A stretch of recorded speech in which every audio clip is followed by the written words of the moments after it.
A man becomes wise when he learns to filter the signal from the noise and the truth from the lies in order to find the diamonds in the dirt. Man, that is what we do every day. We look for the signal in the noise.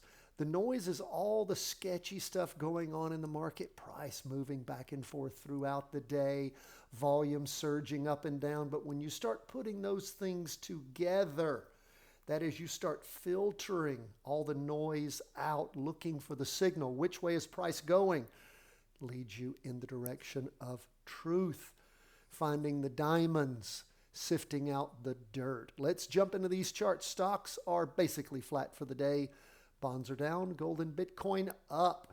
Where are we now on the S&P 500? Well, we can see back on election week, that was the week beginning the 4th of November, market hit its high of 599.64. The next week, 617.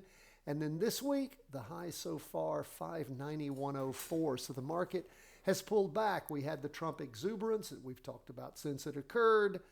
And then, of course, starting Monday the 11th, in the afternoon, things started moving sideways and down. They really dropped hard last Friday the 15th. And then since then, they've just really been sliding sideways, staying above. Check this out. The weekly trend line on both the 2-day and the half-day. What's going on? Is this candle going to go red before the end of the week? Is it going to get enough volume to give us a signal of a rollover? Or is it going to do what we saw back on the week beginning the 28th of October, where things were, again, looking like they might be going down and then popped right back up? That may be, we may be, going into a Santa Claus rally at some point in December. Maybe it'll start early. Who knows? We're in some interesting, somewhat uncharted territories, but at the same time, what was it Mark Twain said? History doesn't repeat, but it rhymes. That's what we're looking for, is the rhyming. So we're keeping our powder dry right now, waiting to see what the market's going to confirm. Now the S&P, whereas the S&P was up 0.03%, the NASDAQ was down 0.05%, again, pretty much flat. Look at this one. We had really high volume last week. We're okay on the volume now, just going through Wednesday.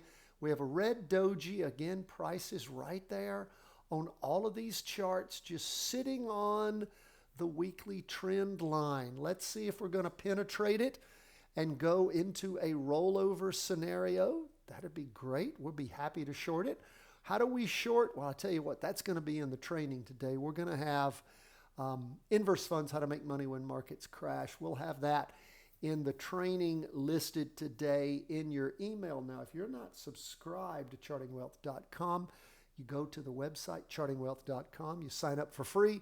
Every day, not only do we email you out this Market Pulse daily, and once a week, the weekly review and forecast, you also get a special training every day. And you get all sorts of other stuff. But we only send out 5 of those a week. If the market's only open 4 days a week, 4 a week. But again, you don't get spammed. That list is never sold. I think you get a lot out of it. Sign up for free. Of course, if you want to support us in what we do here on a Patreon level, then we would love to have your support too. And with that, the first thing you get, Options Made Simple, the Charting Wealth Way. Just had 2 new people sign up in the last couple of days. Thank you again for that support. Underwriting the work we do here for free. And of course, all of our Patreon members, I have one more proof to do of the new book, and you're going to be getting a free copy of the $49.99 book for free. It goes out to all of our Patreon members. And so far, we don't even have things set up to even sell it to anyone else. But Patreon members are going to get it. You're going to love it. So where are we on stocks? We are waiting to see how this week is going to finish up, what stocks are going to do. Are they going to bounce off the weekly trend line on all of these charts and rally? Or are they going to crash through and we're going to go short? Okay, what is up with 20-year U.S. government bonds? Well, we had a day and a half of some up movement. Today, down 0.31%. Again, we are staying below the weekly trend line here on the down move. And again, as we were talking about with the NASDAQ, we were staying above on the up move. Well, we're staying below on the down move on 20-year U.S. government bonds. We have been in that trade for many weeks now. It has been very good to us. Now we see where the low back on the 4th of November was, let me see here, 89.55, 89.51 last week, 89.42 this week. So we are again continuing to trend down. Looks like it's slowing, but it's still going. So we are still holding on to this, seeing just how low it will go. Okay, what's up with gold? Now, gold is going into its third day. We can see on Monday, Tuesday, on Wednesday, it's pushed through the weekly trend line on the half day. It is pushing through on the Wednesday, Thursday. This will, of course, finish drawing tomorrow afternoon when the markets close, the 2-day. We'll see what things do there on gold. And of course, we see the weekly. We have a red trend line, but nowhere near the bottom of last week with all that volume. It would not surprise me if at some point gold digests some of these losses and moves down again. For it to roll right back over and move up strong would surprise me, but it could. We'll just continue to wait, watch, and see how gold continues to go as we get toward the end of the week, and we'll probably be making a decision there on gold. Now, let's look at what's up with Bitcoin. Up again, 1.88% for the day. Up in the morning, pulling back a little bit in the afternoon.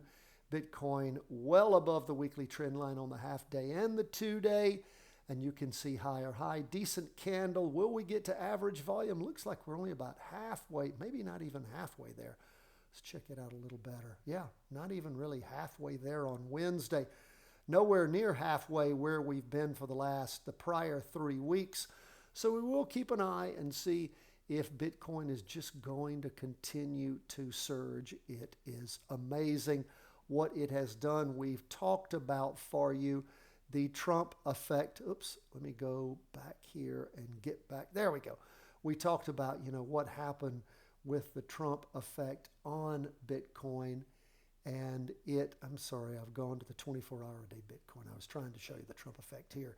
If we go back to the morning after the election, Bitcoin rallied, moved up, then sort of slid sideways toward the end of the week. But then on Monday, the 11th, popped up strong until Thursday morning and down, and then started digging back into its reserves and moving up Friday afternoon to date. So we'll continue to watch as these charts continue to give us excitement each and every day.